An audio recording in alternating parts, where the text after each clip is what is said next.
વિદેશમાં કોને કોને ટ્રેનિંગના નામ પર ફ્રીમાં કામ કર્યું છે.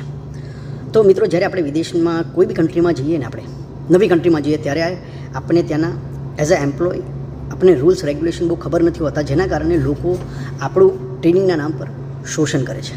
તો સૌથી પહેલી પરિસ્થિતિ સમજી લો કે તમારી પાસે કોન્ટ્રાક્ટ છે, તમે કોઈ નવી જોબ ચાલુ કરવા જઈ રહ્યા છો ને, તમારી પાસે કોન્ટ્રાક્ટ છે. તો કોન્ટ્રાક્ટ પહેલાં તો બરાબર વાંચો, એમાં લખ્યું છે કે નહીં કે ભાઈ તમે ટ્રેનિંગ કરશો. મારા ખ્યાલથી છે ને કોન્ટ્રાક્ટ બે જ પ્રકારના હોય છે. એક તો એ પહેલાં કોન્ટ્રાક્ટમાં એવું હોય છે કે ભાઈ તમે ટ્રેનિંગ કરશો એના તમને પૈસા પે કરવામાં આવશે, અને બીજી પરિસ્થિતિ એવી હોય છે કે ભાઈ તમે ટ્રેનિંગ કરશો એના પૈસા તમે જ્યારે જોબ છોડશો ત્યારે તમને આપવામાં આવશે.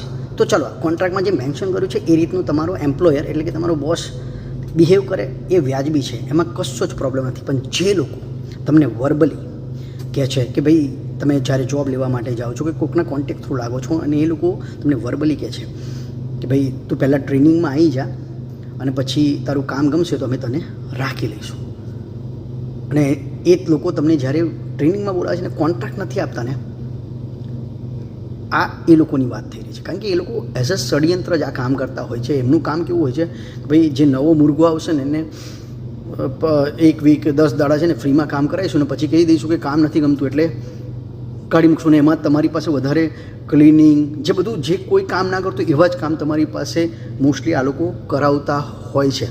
તો મહેરબાની કરીને જો તમે નવા આવ્યા હોય વિદેશની કોઈ પણ કન્ટ્રીમાં અને તમારી પાસે કોન્ટ્રાક્ટ ના હોય ને તમારો જે બી હોય બિઝનેસમાં તમારે ફ્રીમાં કામ કરાવે એઝ અ ટ્રેનિંગ તરીકે, કોઈ બી કોન્ટ્રાક્ટ ના હોય, લેખિતમાં લખ્યું ના હોય, તો પ્લીઝ તમે એની પર as soon as possible action લેજો.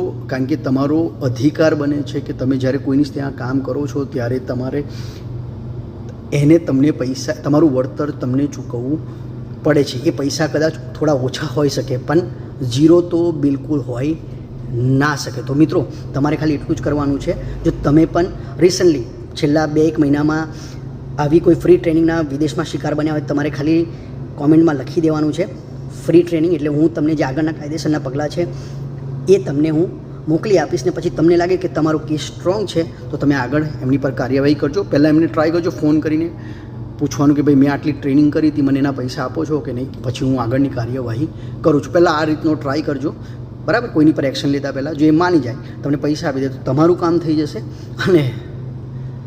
અને મારું પણ કામ થઈ જશે. કારણ કે ઉપર થોડી આપણી કેવું પેલા એમના ઉપરવાળાના ચોપડામાં થોડી પેલું સારી ખાતાવહીમાં સારું લખાઈ જાય ને તો સારું કહેવાય ને, બીજું કંઈ નહીં. હા, અને જ્યારે તમે ટ્રેનિંગ માટે જાઓ, જે પણ એવિડન્સ હોય, મેસેજ થ્રુ જે પણ વાત કરી હોય, ઈમેલ થ્રુ જે વાત કરીએ, બધી જ વસ્તુ સાચવીને રાખજો, જેથી તમે જ્યારે એક્શન લો ત્યારે એ બધી જ વસ્તુઓ તમને કામ લાગશે.